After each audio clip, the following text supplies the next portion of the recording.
Tonight, I want you to take a piece of paper and write down $10 million, not because you're desperate, not because you're greedy, but because something ancient inside you is finally ready to remember what you've forgotten. Most people will scroll past this video. They'll dismiss what I'm about to share because it sounds too simple, too strange, too impossible. But you're still here, and that tells me something about you. That tells me your subconscious mind has been whispering to you, hasn't it? Whispering that there's more, that you weren't born to struggle, that somewhere, somehow, you lost the instruction manual to your own power. I'm Joseph Murphy, and for over 50 years I studied the relationship between your inner world and your outer circumstances. I watched miracles happen in the lives of ordinary people who discovered one simple truth. Your subconscious mind cannot tell the difference between what is vividly imagined and what is real. And tonight, if you stay with me, I'm going to show you exactly how to use this truth to summon wealth into your life in ways that will seem impossible until they happen. But I need to warn you about something first. This isn't a magic trick. This is a sacred scientific principle that's been suppressed, misunderstood, and ridiculed because when people truly understand it, they stop being controllable. They stop living in fear. They stop accepting poverty as their fate. So if you're looking for a get-rich-quick scheme, you're in the wrong place. But if you're ready to fundamentally reprogram the invisible blueprint that's been running your financial life, if you're ready to understand why you've been blocking abundance without even knowing it, then take a breath, get comfortable, and prepare to see money, success, and your own mind in a completely different light. You see, right now as I speak to you, there's a conversation happening beneath your awareness. Your subconscious mind is listening to every word, feeling every emotion, and most importantly, creating your tomorrow based on what you've been feeding it today. And here's what most people don't understand. Your subconscious doesn't judge. It doesn't say this belief is good or this one is bad. It simply accepts what you've impressed upon it and works day and night to make it true in your physical reality. If you've been impressing poverty, struggle, and lack into your subconscious mind, then no amount of hard work will change your circumstances permanently. You might get temporary wins, but you'll always circle back to your inner blueprint. And that's exactly what's been happening to you, isn't it? You work hard, you try, you push, and somehow, the money slips away, the opportunities vanish. The universe seems to be playing a cruel joke, but it's not the universe. It's not luck. It's not the economy or your circumstances. It's the blueprint. And tonight, we're going to rewrite it together. I'm going to share with you the exact method that changed my life and the lives of thousands who came to me desperate, broken, and convinced they were cursed. They weren't cursed. They were simply operating with corrupted programming. And so are you. The moment you truly grasp this, everything shifts. Because suddenly, you're no longer a victim of circumstances. You're not unlucky. You're not doomed. You're simply running old software that needs an update. And here's the beautiful part, you have root access. You've always had it, you just didn't know the password. Let me tell you about Sarah, real person, real story. She came to one of my workshops 3 years ago, completely broke. Not just financially, spiritually bankrupt too. She told me, I've tried everything. Vision boards, affirmations, gratitude journals. Nothing works for me. I asked her one question. What do you say to yourself when you look in the mirror? She went quiet. Then, barely audible, I tell myself I'm a failure. There it was. Every morning, before she even brushed her teeth, she was programming failure into her subconscious. Then she'd spend the rest of the day wondering why her affirmations weren't working. It's like pouring clean water into a poisoned well and expecting it to purify the whole system. It doesn't work that way. Your subconscious doesn't care about your 5-minute morning routine. It cares about the dominant thoughts you think, the stories you tell yourself when no one's listening, the beliefs you hold so deeply, you don't even recognize them as beliefs anymore. You think they're just how things are. Sarah's breakthrough came when she realized her programming wasn't even hers. It was her mother's voice, her father's disappointment, her third-grade teacher who called her slow, her ex-boyfriend who said she'd never amount to anything. She'd been carrying around other people's garbage and calling it her identity. Once she saw this, truly saw it, the shift was immediate. Not magical thinking, not toxic positivity, just clarity. She stopped defending her limitations and started questioning them. Within 6 months, she'd doubled her income. Within a year, she'd started her own business. But more importantly, she'd stopped being at war with herself. That's what happens when you clean the lens.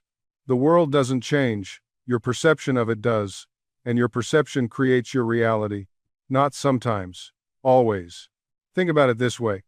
Two people can attend the same event, let's say a networking conference. Same room, same speakers, same opportunities. But one person walks out energized, with 3 new contacts and a potential business partnership. The other walks out drained, convinced it was a waste of time, complaining that nobody interesting was there. What changed? The external circumstances? No. The perception changed everything. The first person assumed they'd meet valuable people.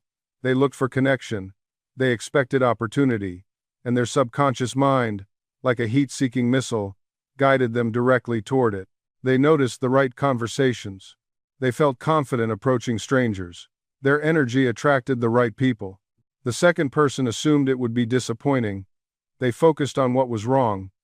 They expected to be ignored. And their subconscious delivered exactly that experience. They missed opportunities standing right in front of them. Their body language said, "Leave me alone."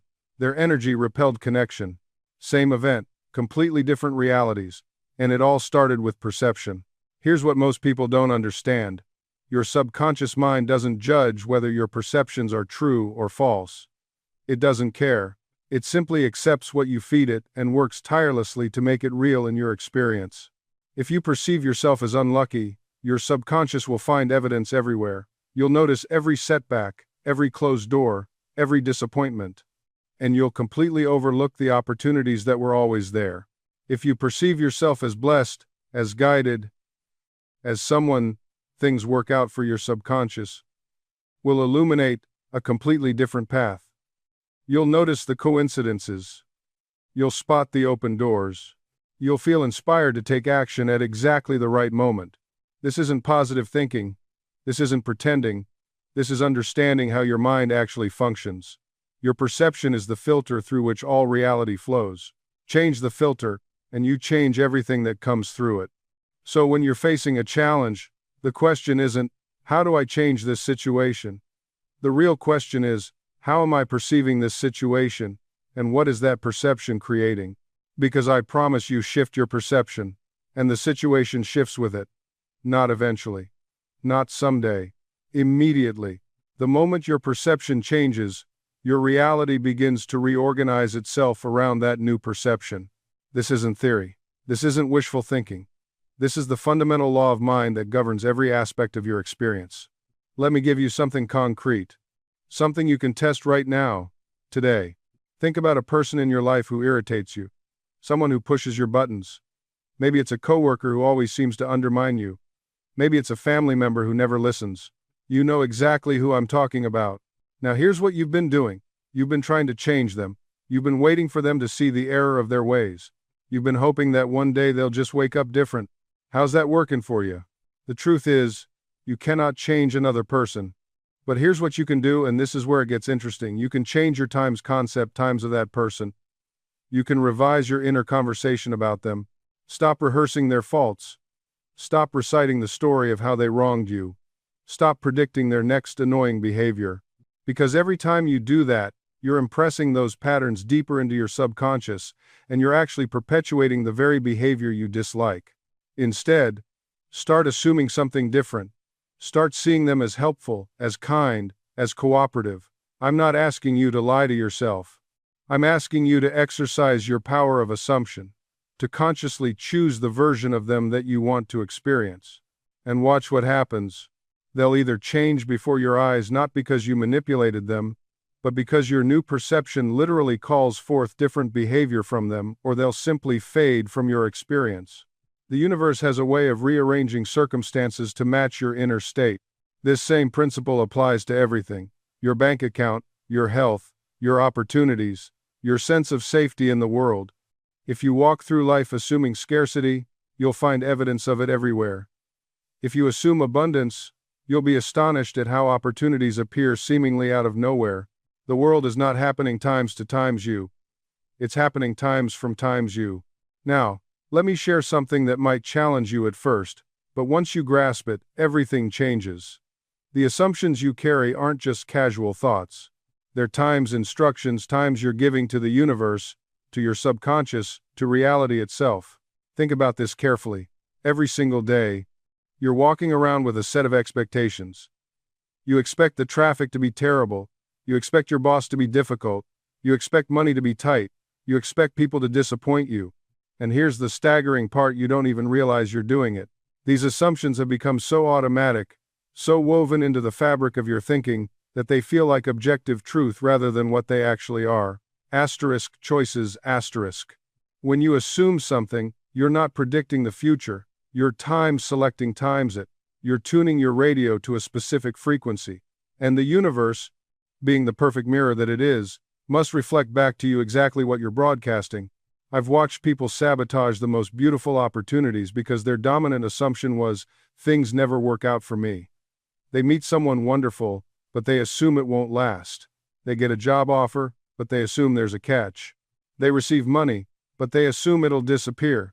And so it does. Not because the universe is cruel, but because the universe is times consistent asterisk. It gives you what you assume to be true. Here's where it gets powerful.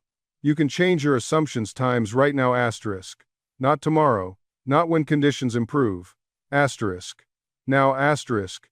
You don't need permission. You don't need proof. You don't need anyone's validation. You simply decide that from this moment forward, your operating assumption about life is different. What if you assume that everything is always working out for you? What if you assume that you're supported, guided, and divinely favored? What if you walk through your day, assuming that solutions appear effortlessly and that people are generally kind and helpful?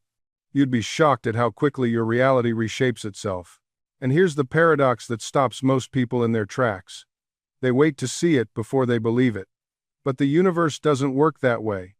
You must believe it before you see it. Your assumption is the seed. Your experience is the harvest. You don't dig up the seed every day to check if it's growing. You plant it with faith, and you allow the natural process to unfold. Think about this. When you board an airplane, you assume it will take you to your destination. You don't sit in your seat gripping the armrests, mentally trying to keep the plane in the air. You relax, you trust, you might even fall asleep. That's the energy of assumption. You've accepted the outcome as inevitable, so you rest in it.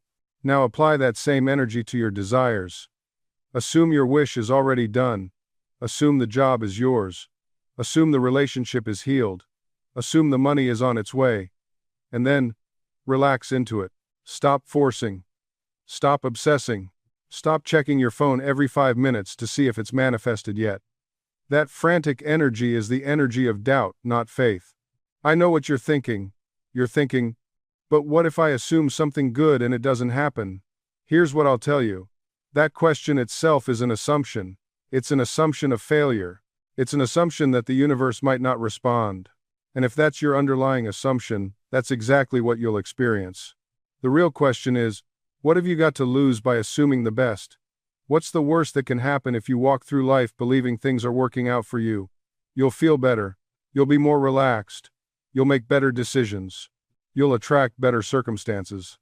Even if the specific form doesn't show up exactly as you imagined, something equal or better always does when you hold the assumption of good.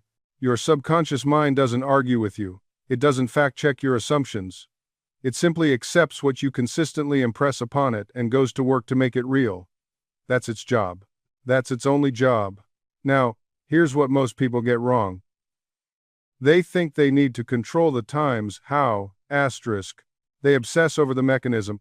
How will this job come to me? How will this person respond? How will my health improve? And in doing so, they actually block the very thing they're trying to create. Your subconscious mind has access to infinite intelligence. It knows paths you cannot see. It can orchestrate circumstances, synchronicities, and events far beyond your conscious reasoning. When you insist on controlling the how, you're essentially telling the universe, I only want this if it happens times my times way, and that's a limitation, that's resistance. I'm not saying you shouldn't take action. Action is important. But the action should flow naturally from the feeling of already having what you desire. It should feel inspired, not forced. When you're living from the end result, the right actions reveal themselves. You don't have to figure it all out, you just have to stay faithful to the inner conviction. Think of it this way. When you plant a seed in the ground, you don't dig it up every day to check if it's growing. You don't stand over it, anxious and worried, trying to force the roots to form. You trust the process. You water it, you give it sunlight, and you let nature do what nature does. Your desires work the same way. You plant the seed through mental imagery and feeling. You nourish it with faith and expectancy. And then you let the subconscious mind do its work. But here's where people stumble. They plant the seed on Monday, and by Wednesday, they're already doubting. Maybe it's not working. Maybe I'm doing it wrong. Maybe this whole thing is nonsense. And with every doubt, they're pulling up the seed before it has a chance to take root. Doubt is poison to manifestation. Not because the universe is punishing you for doubting, but because doubt is an impression. And remember, your subconscious mind accepts times every time's impression. When you doubt, you're impressing limitation. You're telling your subconscious, actually, I don't believe this is possible. And it responds accordingly. So what do you do instead? You speak to your subconscious with the language it understands best. Asterisk acceptance asterisk. Not force. Not pleading. Just calm, confident acceptance. You say, I accept that my good is on its way to me now. You say, I accept that infinite intelligence is working through me. You say, I accept perfect health, prosperity, and peace. Notice the shift in energy? You're not begging, you're not hoping, your time's accepting asterisk. You're opening the door and allowing the gift to enter. And here's something beautiful: this acceptance doesn't require you to see the entire path. You don't need to know how times it will happen. You don't need to figure out every detail. Your conscious mind likes to plan, analyze, control. But your subconscious doesn't work that way. Your subconscious is connected to infinite intelligence. It has access to resources, connections, ideas, and opportunities that your conscious mind can't even imagine. When you try to control the how, you're actually limiting the channels through which your good can come to you. Think of it like this. Imagine you want to receive a package. You can say, I will only accept this package if it comes through the front door, delivered by a person wearing blue, on a Tuesday afternoon. Or you can say, I accept this package however it arrives. Which approach allows more possibilities? Which approach trusts the delivery system? Your subconscious is the delivery system. Trust it. Accept your good from whatever direction it comes. Don't limit the channels. Don't dictate the method. I've seen people block their own blessings because the answer came in a different form than they expected. They prayed for money, and an opportunity to learn a new skill appeared, but they dismissed it because it wasn't immediate cash. They asked for love, and someone kind entered their life, but they ignored them because they didn't match some superficial checklist. Your subconscious responds to the times essence times of your desire, not just the surface form. When you plant a seed for prosperity, it might come as a new job, an idea, a connection, an inheritance, or a skill that multiplies your value. Stay open. Stay receptive. The universe operates like a vast intelligence, organizing events, circumstances, and encounters in ways your conscious mind cannot orchestrate. When you trust the law, you release control. You stop forcing outcomes. You stop manipulating people or situations. You simply know that your subconscious, connected to infinite intelligence, is working everything out for your highest good. I've watched people transform their lives the moment they surrendered the how. A woman I knew wanted to publish her book but had no connections in the industry. She stopped obsessing over agents and publishers. She affirmed every night, my book reaches the people who need it most. The perfect path reveals itself. 3 weeks later, at a coffee shop, she struck up a conversation with a stranger who turned out to be an editor at a major publishing house. Coincidence? No. Consciousness arranging circumstances? You don't need to know every step. You don't need a roadmap with every turn marked. You need clarity on the destination and faith in the journey. Your job is to hold the vision. The universe's job is to deliver it through channels you never imagined. This is why gratitude accelerates manifestation. When you give thanks before the evidence appears, you signal to your subconscious that it's already done. You live in the feeling of the wish fulfilled. Gratitude isn't just politeness, it's a frequency. It's the vibrational signature of receiving. Every morning and every night, feel grateful for what you're calling in as if it's already yours. Thank your subconscious for working on your behalf. Thank the universe for orchestrating synchronicities. Thank the people who haven't even appeared yet but will play a role in your success. This practice shifts you from wanting to having, from chasing to attracting, from desperation to magnetism. And here's something profound. The subconscious doesn't just respond to your desires, it responds to your dominant state. If you spend your day anxious, worried, and fearful, that becomes the instruction. If you spend your day peaceful, confident, and expectant, that becomes the instruction. So the question becomes, what state are you embodying most of the time? Not what you hope for, not what you pray for once in the morning and then forget, but what you actually live in hour after hour. This is where most people stumble. They want the result, but they refuse to become the person who naturally has that result. They want financial abundance but spend all day complaining about bills. They want loving relationships but replay past hurts on a loop. They want success but talk themselves out of every opportunity with doubt and fear. You cannot think one way and live another and expect your subconscious to deliver miracles. It doesn't work that way. Your subconscious mind is always listening, always recording, always creating from the material you give it. And here's what's beautiful: once you truly understand this, everything changes. Because you realize you're not a victim of circumstance. You're not at the mercy of the economy, your past, other people's opinions, or bad luck. You're the operant power in your own life. You're the one feeding instructions to the most powerful creative force in the universe, your own subconscious mind. When you shift your inner conversations, your outer world must shift to match. It's law, not theory. Not positive thinking fluff. Actual metaphysical law that operates with the same reliability as gravity. I've seen this play out thousands of times. A person comes to me broken, convinced life is against them, and then something clicks. They stop arguing for their limitations. They stop rehearsing their problems. They start impressing new ideas on their subconscious, ideas of abundance, health, love, success. And within weeks, sometimes days, their external reality begins to rearrange itself. New opportunities appear. Old problems resolve themselves. People show up to help. Doors open where there were only walls. Not because the universe suddenly decided to be nice, but because they finally aligned their inner state with what they desired. This is why I get so frustrated when I see people treating manifestation like a performance art. They recite affirmations with clenched fists and furrowed brows, practically forcing the words through gritted teeth. They visualize while simultaneously worrying if they're doing it right. They say, "I am wealthy," while mentally calculating how they'll pay next month's rent. That's not faith. That's desperation wearing a mask. Real faith doesn't grip. It releases. It doesn't demand proof every 5 minutes. It simply knows, with quiet certainty, that the subconscious is already arranging circumstances in the invisible realm. Think of it like planting a seed. Once you place that seed in fertile soil and water it, you don't dig it up every day to check if it's growing. You don't stand over it with a flashlight at midnight, anxiously inspecting for signs of life. You trust the process. You trust that beneath the surface, invisible to your eyes, growth is happening. Your subconscious works the same way. Once you've planted the seed of your desire with feeling and conviction, you let it do its work. You don't sabotage it with constant checking, doubting, and second-guessing. I've watched people destroy their own manifestations this way. They plant the seed on Monday with beautiful visualization and genuine feeling.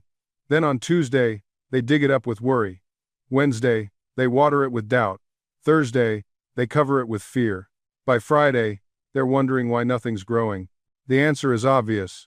They never gave it a chance. Here's what most people don't understand about the waiting period. That space between planting the seed and seeing the harvest. That period isn't empty. It's not dead time. It's gestation.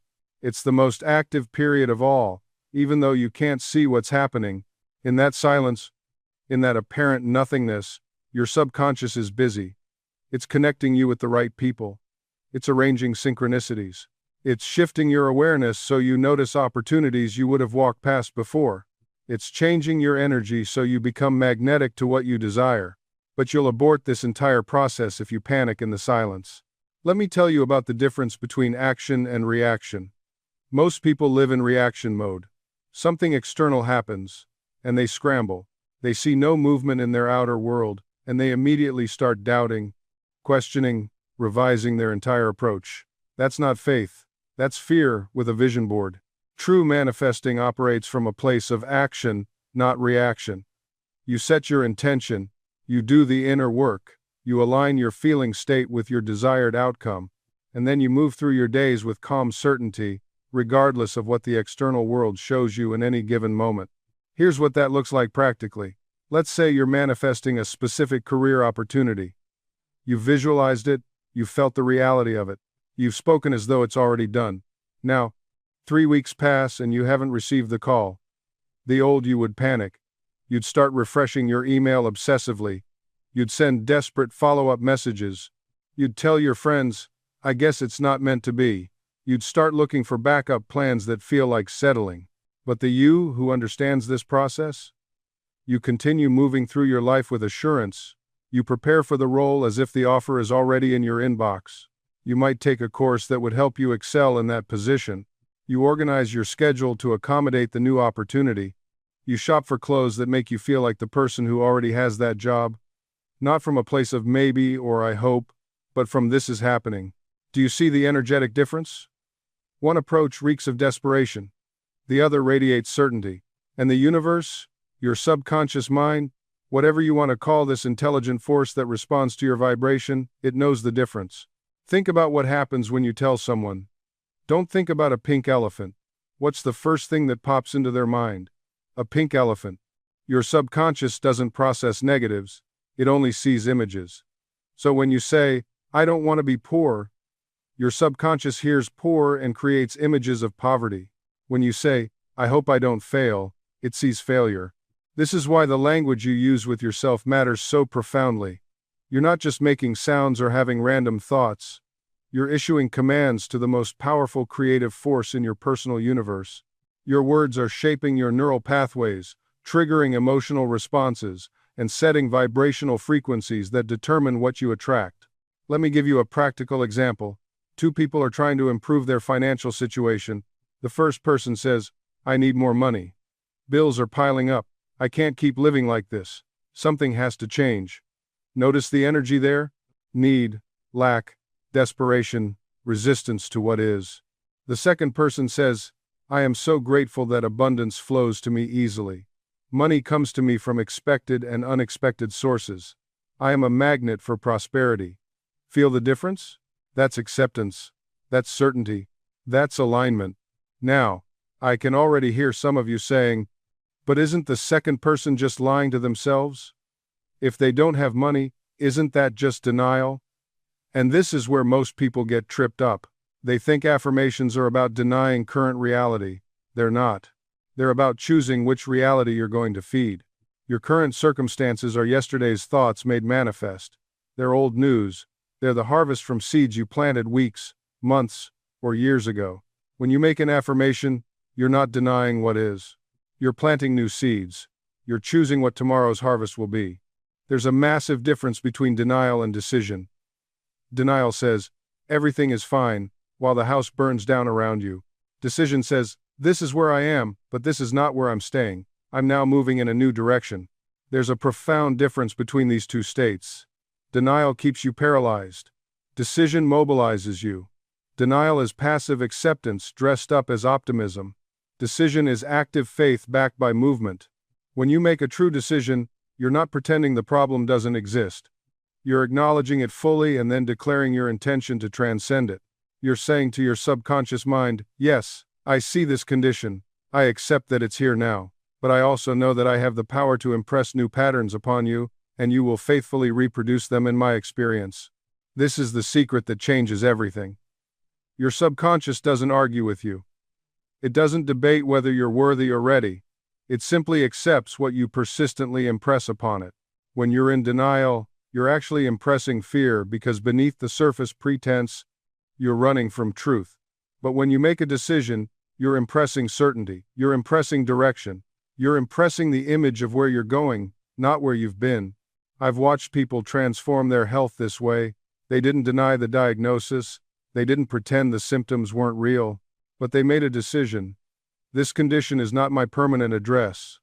I am now building a consciousness of wholeness, vitality, and perfect health. Every day, I see myself healthy, strong, and free. And gradually, sometimes quickly, their outer world began to mirror that inner conviction. The same principle applies to your finances, your relationships, your career. You don't deny the current state of your bank account. You look at it honestly, but then you decide, this is not the final word on my financial life. I am now impressing prosperity consciousness into my subconscious mind. I see abundance flowing to me from expected and unexpected sources. Decision creates momentum, and momentum creates results. But here's what most people miss. A decision isn't just a one-time event. It's a state you return to again and again, especially when doubt tries to creep back in. You make the decision today. You reaffirm it tomorrow. You renew it every time fear whispers that nothing's changing. You keep choosing not because you see evidence yet, but because you understand that evidence follows belief, not the other way around. Most people wait for proof before they believe. They say, show me the money, then I'll believe I'm prosperous. But that's backward. That's trying to harvest before you plant. The universe doesn't respond to what you want. It responds to what you are convinced of in consciousness. Think about a seed buried in dark soil. There's a period where nothing visible happens. To the impatient observer, it looks like failure. They dig it up, check on it, replant it somewhere else. And in doing so, they guarantee it never grows. But the gardener who understands the process? They water the invisible. They tend to what hasn't emerged yet. They trust the dark work happening beneath the surface. And one morning, without fanfare, a green shoot breaks through. Your assumption is that seed. Persistence is the watering. And the darkness you're in right now? That's not evidence of failure. That's the fertile void where transformation happens. I've watched people abandon their desires one day before the breakthrough. One day, they held the assumption for weeks, sometimes months, but they let one bad day, one disappointing phone call, one person's skeptical comment convince them it wasn't working. And what they didn't realize is that the three-dimensional world was already rearranging itself. The opportunities were already in motion. The people were already being moved into position, but they withdrew their consciousness before the harvest. Let me tell you what persistence really means. It doesn't mean gritting your teeth and forcing yourself to visualize when you don't feel like it. It doesn't mean white-knuckling through affirmations while your stomach churns with doubt. Real persistence is the quiet, immovable knowing that what you've claimed in consciousness must appear in form. It's the calm that remains when circumstances scream otherwise. It's returning to your assumption the way you return home, not with effort, but with belonging. When a fearful thought comes, and it will, you don't fight it. You don't panic that you've broken your manifestation.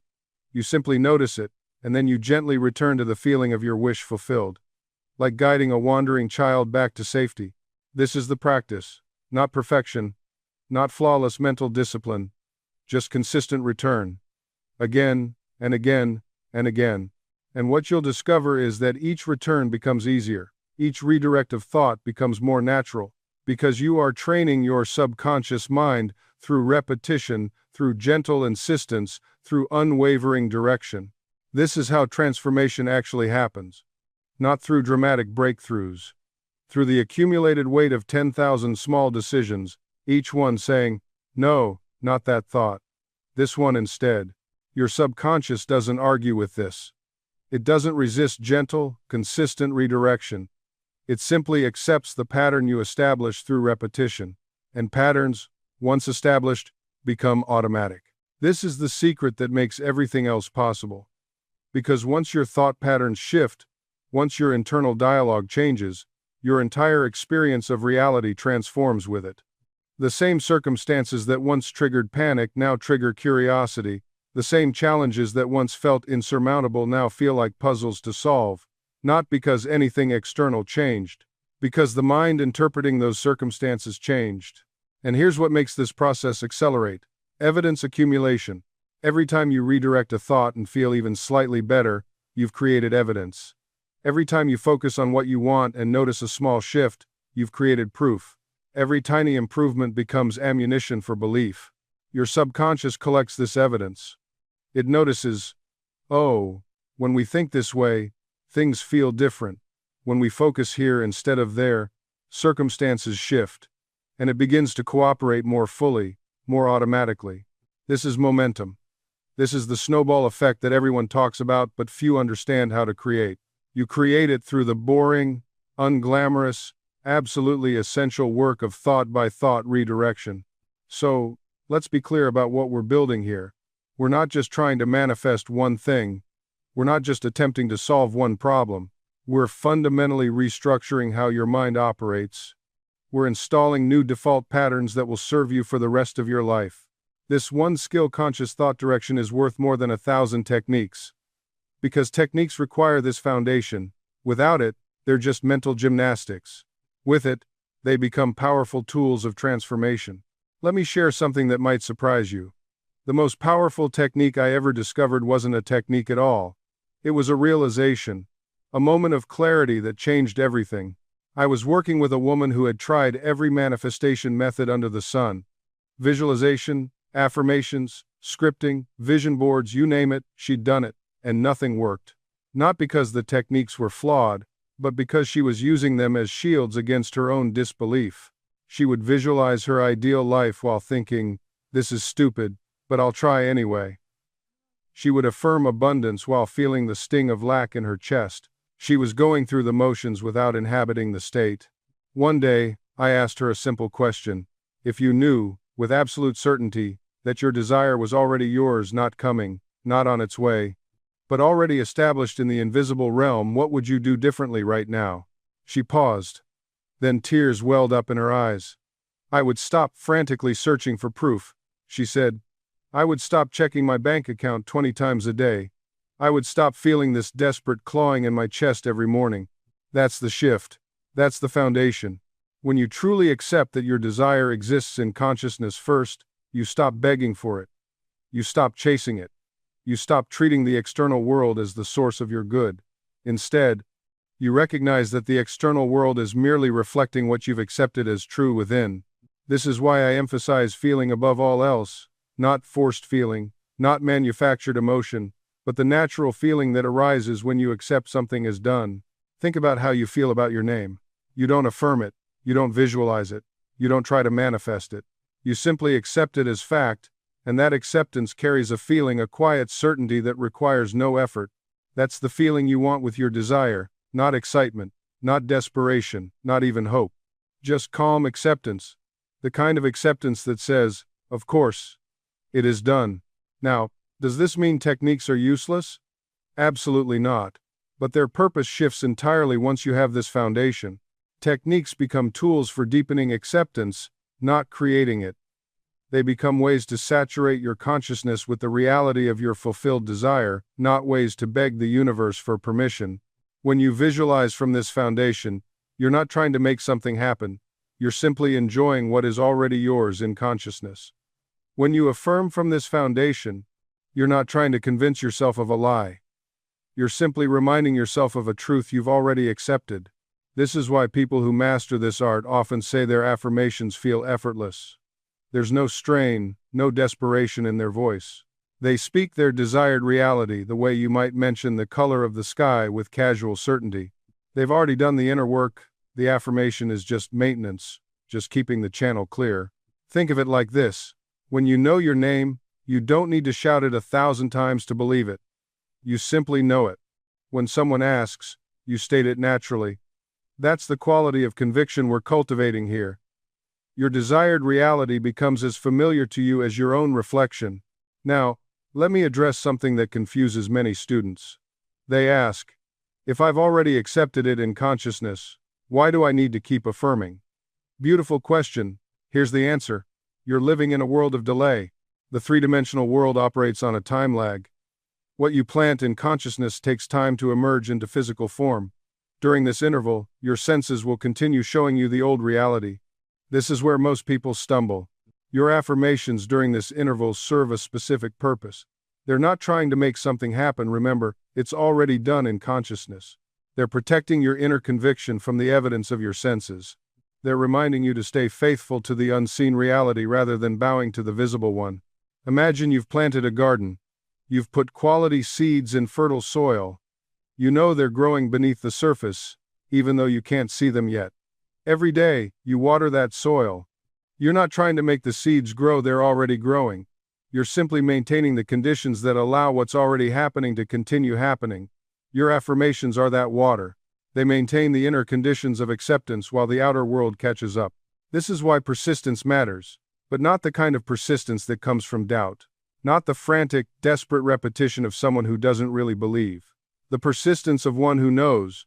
The steady, calm maintenance of your inner conviction while the physical world reorganizes itself to match. Some people call this faith. And perhaps that's the right word, if we understand faith correctly. Faith is not hoping the universe might throw you a bone if you're lucky enough. Faith is not crossing your fingers and wishing really hard. Faith is the psychological state of absolute conviction that the unseen thing already exists in the only realm that truly matters, consciousness itself. When you have genuine faith, there's no anxiety. There's no checking your phone every 5 minutes to see if the opportunity has arrived.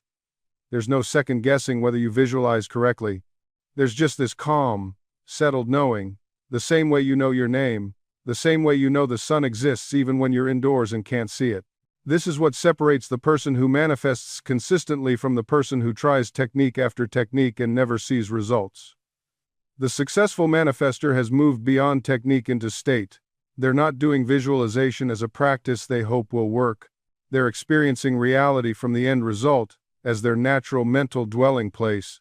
Let me give you a concrete example. I once knew a woman who wanted to move to a coastal city across the country. No job lined up, no connections there, very little money saved. By all conventional logic, it was impractical, even foolish. But she made a decision. Not a wish, a decision. Every night before sleep, she would feel herself in that coastal apartment. She'd imagine the smell of salt air coming through the window. She'd hear the distant sound of seagulls. She'd feel the cool ocean breeze on her skin. She didn't visualize getting there. She didn't imagine the journey or the logistics. She simply lived there mentally, consistently, with feeling. And this is what most people miss. They focus on the bridge when they should be focusing on the other side. They visualize the car they want, the interviews they'll have to do, the conversations with the bank, the paperwork, the stress. And what does that create? More of that. More obstacles. More reasons why it can't happen. Your subconscious doesn't care about how. It doesn't need a roadmap. It doesn't need your logical mind to figure out the steps. It needs a destination. It needs an end result, impressed upon it with feeling, with conviction, with the quiet knowing that it already is. I want you to think about the last time you worried about something. Really worried. You played it over and over in your mind. You felt the anxiety in your chest. You imagined all the ways it could go wrong. And what happened? Either it went wrong, or something close to it manifested, or at the very least, you attracted more situations that made you feel that same anxiety. That's the law working against you. Not because the law is cruel, but because the law is neutral. It gives you what you assume to be true. It reflects back your inner convictions. Now flip it. Take that same mental energy and redirect it. Instead of imagining what you don't want, imagine what you do want. Not the process, not the struggle, the end, the fulfillment, the moment when it's done. If you want health, don't imagine the doctor visits, the treatments, the recovery. Imagine yourself healthy. Right now, feel the energy in your body. Feel the strength. See yourself doing the things healthy people do, effortlessly, naturally. If you want wealth, don't imagine the job applications, the side hustles, the penny pinching. Imagine yourself wealthy. Right now. Feel the security. Feel the freedom. See yourself living from a place of abundance, where money flows to you easily, where opportunities find you. This is what it means to live in the end. You bypass the middle. You don't deny the middle exists, you simply stop giving it your attention. You stop feeding it with your emotional energy. Because wherever your attention goes, your energy flows. And wherever your energy flows, your life grows. Joseph Murphy told a story about a man who wanted to heal a chronic illness. The man spent months visualizing his healing, but nothing changed. Why? Because every time he visualized, he was thinking, I hope this works, I need this to work. He was still identifying with the illness. He was still living in the state of being sick and wanting to be well. And that's the difference between visualization that transforms and visualization that torments. When you visualize from a state of need, you're essentially telling your subconscious mind, I don't have this. I'm lacking this. Please give it to me. And the subconscious, which is always literal, always faithful, responds to the state you're in, not the words you're saying. It sees the lack, it feels the desperation, and it says, "Your wish is my command." You want to experience more lack and desperation? Done. This is why so many people give up on visualization. They try it for weeks, maybe months, and nothing changes. In fact, sometimes things seem to get worse, and they conclude that visualization doesn't work, that it's all new age nonsense, that they're just not meant to have what they desire. But the truth is, visualization was working perfectly, it was just working in reverse. They were visualizing health while feeling sick. They were imagining wealth while feeling poor. They were picturing love while feeling lonely. And the subconscious mind, being the faithful servant that it is, was manifesting more of the state they were actually in, not the state they were pretending to be in. Murphy understood this completely. He taught that before you can successfully visualize a new reality, you must first accept it as already done. You must cultivate the feeling of the wish fulfilled. You must live in the end. Not hope for the end, not work toward the end, not pray for the end. Live in the end. What does that mean practically? It means that when you sit down to visualize perfect health, you don't visualize yourself becoming healthy. You don't imagine the journey from sickness to wellness. You don't picture the gradual improvement. You simply feel yourself as already healthy. You experience, in your imagination, what it's like to move through your day with energy and vitality. You sense the lightness in your body. You feel the joy of physical freedom. And here's the crucial part, you don't do this as a technique to get healthy. You do this because you've already accepted your health as a done deal. The visualization isn't a method, it's a celebration. This is the shift that changes everything. Most people visualize from a place of lack. They imagine being healthy because they're currently sick. They imagine abundance because they're currently broke. They imagine love because they're currently lonely. And that energy, that undercurrent of, "I don't have this yet," is what gets impressed upon your subconscious mind. But when you've truly accepted the end, your visualization becomes something entirely different. It becomes a natural expression of what you already know to be true. It's like imagining what you'll have for dinner tonight. You're not desperate, you're not anxious, you're simply enjoying the thought because you know it's going to happen. I've seen this distinction transform lives. I knew a woman who had been trying to manifest a specific career opportunity for years. She did all the techniques, affirmations, vision boards, visualizations. Nothing worked. Why? Because every time she did these practices, she was secretly asking the universe, "Is it here yet?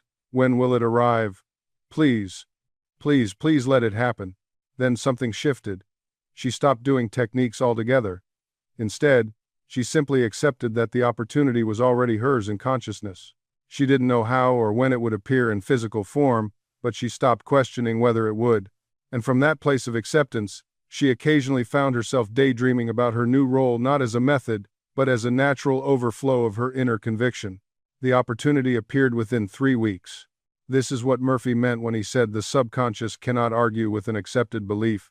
When you truly accept something as done, your entire energy changes, your body language changes, your decisions change, your emotional state changes.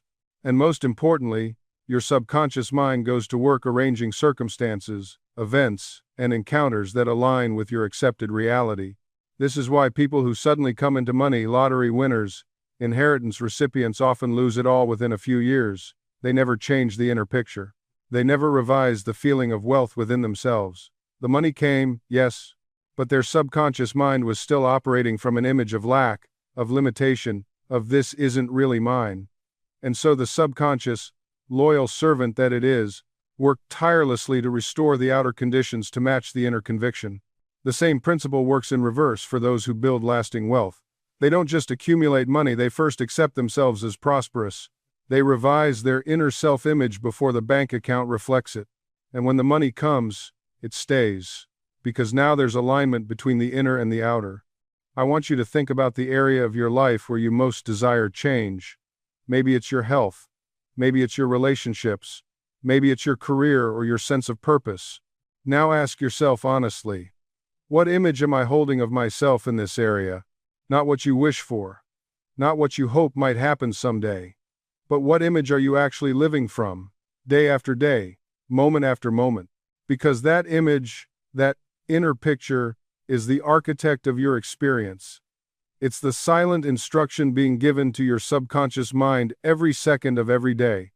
And your subconscious doesn't judge whether that instruction is good or bad, whether it serves you or limits you. It simply says, yes, this is what we believe ourselves to be. This is what I will now create in the outer world. When you truly grasp this, you realize something profound. You are never stuck because of circumstances. You are only ever stuck because of the image you're holding. And images can be changed. They can be revised. They can be replaced with new ones that serve your highest good. This is the meaning of true freedom. Not freedom from external conditions, but freedom to choose the internal image from which those conditions will flow. You become the author, not the victim. The creator, not the creature of circumstance. And here's where it gets even more empowering. You don't need permission from anyone to revise your self-image. You don't need credentials or qualifications. You don't need to prove yourself worthy first. The revision happens in consciousness, in the quiet privacy of your own mind, and it begins the moment you decide it begins. And when you decide that revision begins now, the next question becomes, what needs to be revised? The answer is simpler than you think. You revise whatever continues to haunt you, whatever moment replays in your mind uninvited, whatever memory makes your stomach tighten when it surfaces. You revise the conversations where you felt small, the moments where you felt powerless, the experiences that installed beliefs you now wish you didn't carry. I once spoke with someone who carried a single memory from childhood, a moment when their parent said, "You never finish anything." That sentence, spoken in frustration decades ago, had become the background soundtrack of their entire adult life. Every project started was a battleground. Every goal abandoned was confirmation. They weren't fighting present circumstances, they were fighting a ghost from the past that had been given permanent residence in their consciousness. So we revised it, not by arguing with the parent, not by analyzing the psychology, not by understanding why it was said. We revised it by deliberately replacing that moment with a new one. In the revision, the parent looked at them with pride and said, "You always see things through. That's who you are." The revision took minutes. The effect unfolded over weeks. Projects that had sat unfinished for months suddenly felt approachable. The internal resistance that had made follow-through feel like climbing uphill simply dissolved. Because the foundation had changed, the past that was feeding the present had been rewritten. This is what people miss about revision. They think it's about feeling better about the past. It's not. It's about changing what the past is doing to your present. Every memory you carry is actively shaping your current reality. It's broadcasting a signal. It's telling your subconscious what kind of person you are, what kind of world you live in, what you can expect from life. When you revise a memory, you change the signal. And when the signal changes, everything that was being built on that signal begins to shift. Let me tell you something that will completely reframe how you see your past. You think you're carrying memories, but what you're really carrying are conclusions. Every memory is attached to a meaning, and that meaning is running in the background of your mind, shaping everything you think, feel, and attract. When you were rejected, you didn't just store the event. You stored a conclusion. I'm not wanted. When you failed, you didn't just remember the failure. You formed a belief. I'm not capable. When someone hurt you, you didn't just recall the pain. You decided people can't be trusted. These conclusions become the lens through which you interpret everything. They become the filter through which all new experiences must pass. And here's the heartbreaking part. Your subconscious doesn't question them. It accepts them as truth. It builds your entire reality around them. But revision gives you the power to change the conclusion without denying the event.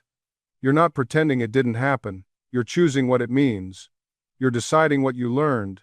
You're rewriting the lesson your subconscious took from it. Think of it this way. Two people go through a breakup. Same event. One person revises it in their mind, sees themselves handling it with grace, feels gratitude for the growth, imagines the relationship ending with mutual respect. The other replays the pain, the betrayal, the loss, over and over. 5 years later, these two people live in completely different worlds. Same event, different revision, different reality.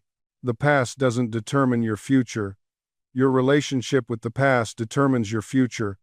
And revision is how you transform that relationship. It's how you take back your power from events that seem to steal it from you. Now, I know what some of you are thinking. But won't this make me delusional? Won't I lose touch with reality? And here's what I need you to understand. You're already interpreting reality.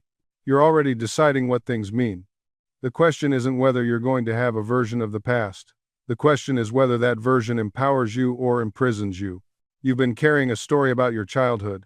Maybe you tell yourself, I grew up poor, so I'll never feel secure with money. Or maybe it's, my parents divorced, so I don't trust relationships. Or, I wasn't the smart kid, so I'm not good at learning new things. And listen, I'm not saying those experiences didn't happen. I'm not asking you to pretend your past was perfect. But here's what I am saying. The meaning you've attached to those experiences is not fixed. It's not a law of nature. It's a choice you keep making every single day. That story about growing up poor, you could just as easily tell yourself, I grew up with less, so I learned resourcefulness. I know how to make things work. I appreciate what I have. Same facts, different story, different emotional impact, different future. The divorce. I saw a relationship that didn't work, so now I know what to avoid. I'm more intentional about who I choose and how I show up. The learning thing? I wasn't naturally gifted, so I developed discipline. I know how to work for what I want. Same past. Completely different programming. And here's the thing that'll really blow your mind. Whichever story you tell yourself becomes the truth in your experience. Not because the past changes, but because your subconscious mind takes that story and builds your present moment around it. Your subconscious doesn't argue with you. It doesn't fact-check your narrative. It accepts whatever story you're feeding it and says, okay, if that's what we believe about ourselves, let me create circumstances that match that belief. This is why two people can go through nearly identical childhoods and end up in completely different places. Not because one had it easier, but because one chose a story that opened doors, and the other chose a story that closed them. And the wildest part? Most people don't even realize they're telling themselves a story. They think they're just being realistic about their past. But there's no such thing as objective realism when it comes to personal history. There's only the story you've decided to believe. So, right now, I want you to think about one story you've been telling yourself about your past. Just one. Maybe it's about money. Maybe it's about relationships. Maybe it's about your capabilities or your worth. And I want you to ask yourself, is this story opening my future or closing it? Because here's what happens when you live by a story that limits you. You don't just believe it, you prove it. Every single day, you find evidence. You build a case. You become a lawyer for your own limitations.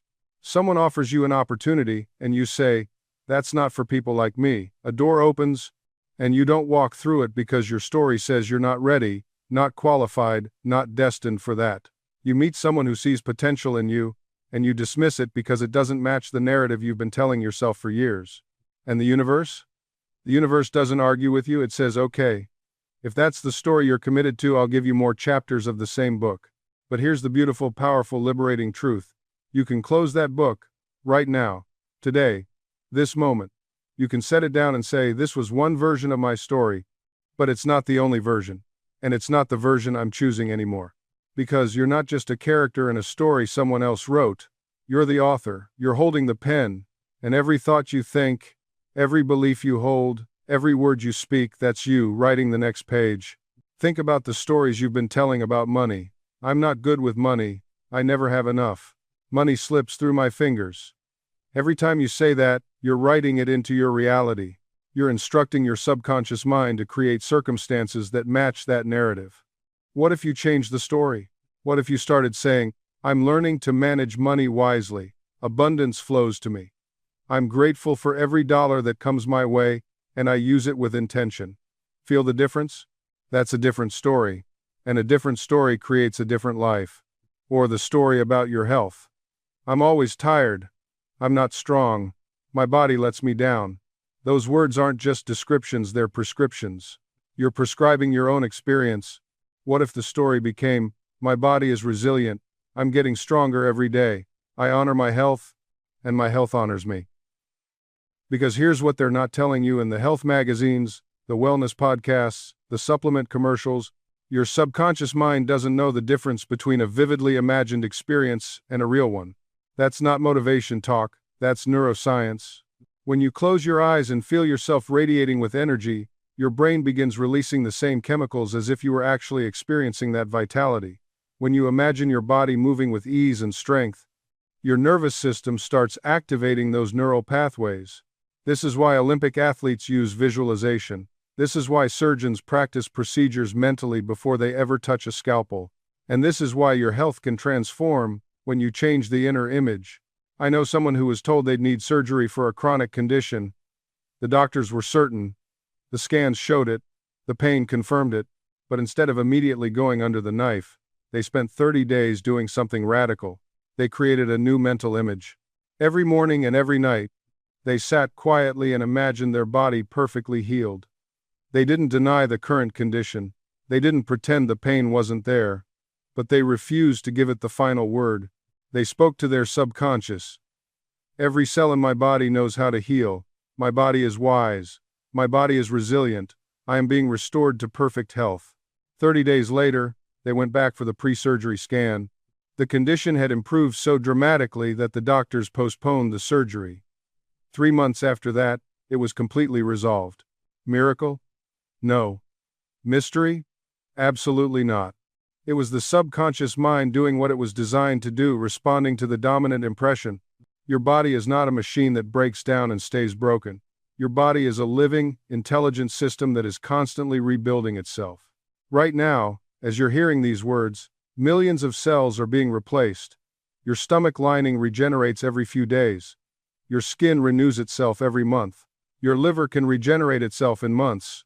You are not the same body you were a year ago. Literally. So if your body is already rebuilding itself, the question is, what blueprint are you giving it? And here's what most people don't realize. The blueprint you're handing your body isn't just about what you eat or how you move. It's about what you times think asterisk. What you imagine. What you consistently feel. Your subconscious mind doesn't distinguish between a vividly imagined experience and a real one. Neuroscience has proven this. When you imagine yourself performing an action, shooting a basketball, playing the piano, delivering a speech, the same neural pathways fire as if you were actually doing it. Athletes have used this for decades. Studies show that mental rehearsal combined with physical practice produces better results than physical practice alone. Why? Because your brain is wiring itself according to the pattern you're feeding it. So when you imagine yourself healthy, when you feel the sensation of vitality in your body, when you mentally rehearse strength and energy flowing through you, your subconscious accepts it. It begins to reorganize your entire system around that image. And the body follows. I've seen people reduce chronic pain not through medication, but through visualization. Not because they pretended the pain didn't exist, but because they gave their subconscious a new instruction. They saw themselves pain-free. They felt what it would be like to move without restriction. And gradually, over time, the body responded. This isn't magic. It's mental law.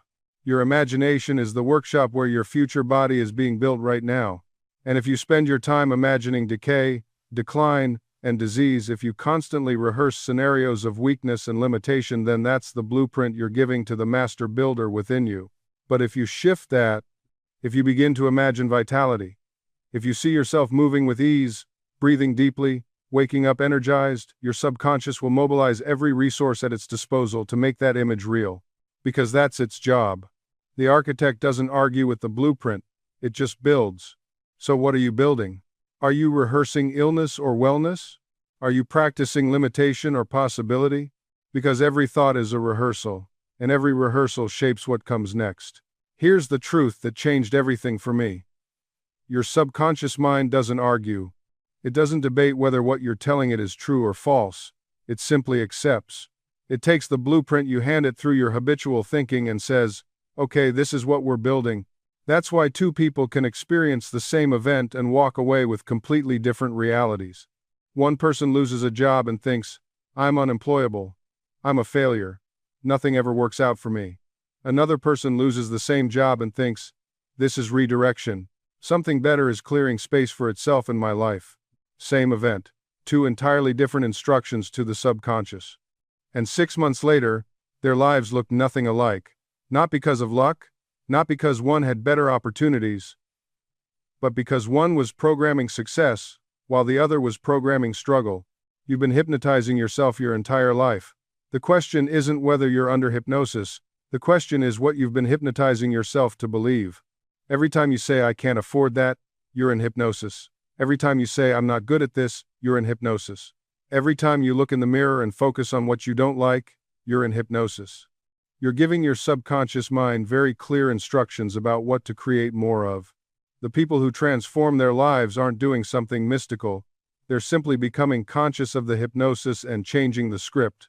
They're catching themselves in the old patterns and deliberately choosing new ones. I started an experiment once. For 30 days, I refused to speak a single word of limitation about myself. Not out loud, not in my head. If I caught myself thinking I can't or I'm not, I would immediately reframe it. I'm learning how. I'm becoming. I'm in the process of. The first week was exhausting. I had no idea how often I was undermining myself until I started paying attention.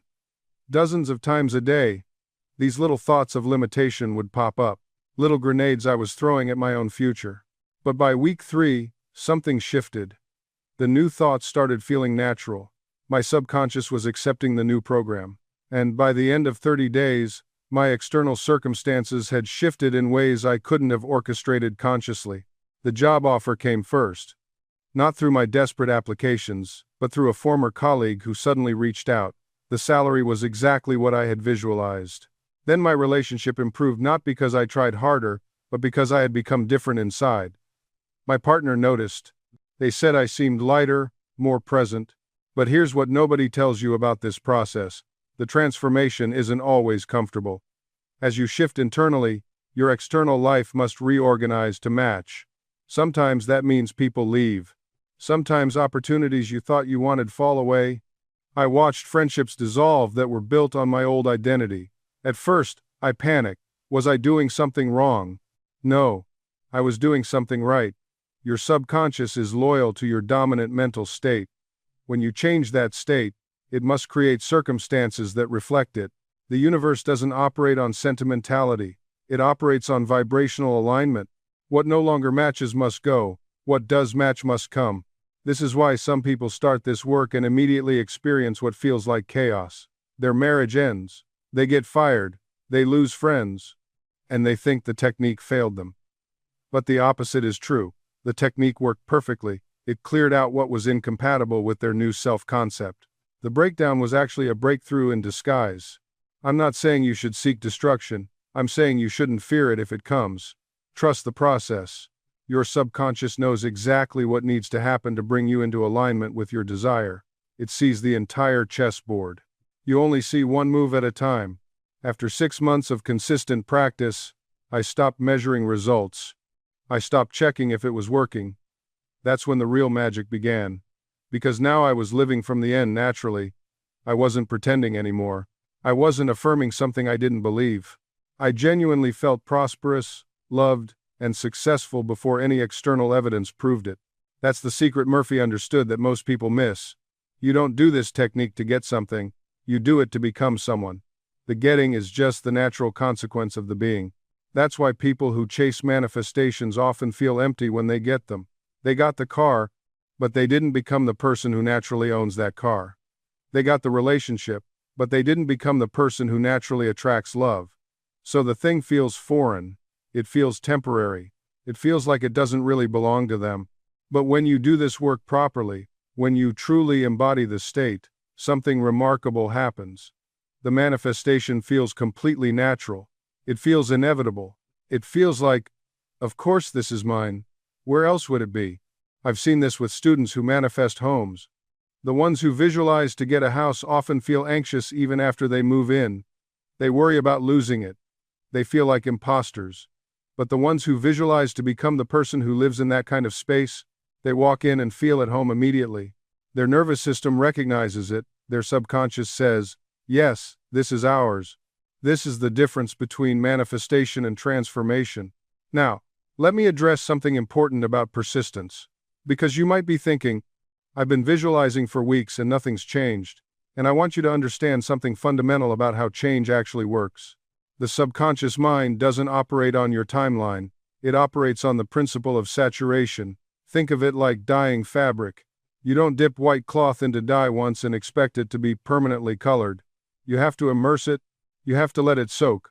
You have to repeat the process until the color penetrates every fiber. Your consciousness works the same way. One visualization doesn't reprogram years of contrary thinking. One evening of feeling wealthy doesn't override decades of financial anxiety. You have to saturate your mind with the new state. You have to immerse yourself in it repeatedly until it soaks into every level of your being. And here's what most people miss. The subconscious is being impressed whether you're aware of it or not. Every time you visualize, you're making an impression.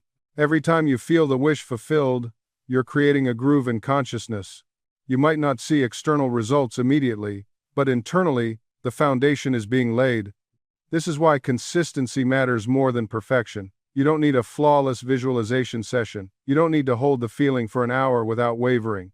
What matters is that you return, again and again, to the inner work, morning and night, even if just for 5 minutes. That repetition is what creates momentum. Think of it like learning to play an instrument. The first time you sit at a piano, your fingers stumble. The notes sound clumsy. But you don't judge yourself harshly. You understand that mastery comes through practice. The same principle applies to impression and subjectivity. Your early attempts might feel awkward or ineffective. Your mind might wander. Doubt might creep in. That's completely normal. What separates those who succeed from those who abandon the practice is simple persistence. The winners keep showing up. They don't need proof before they begin. They trust the law, just as you trust gravity without needing to understand quantum physics.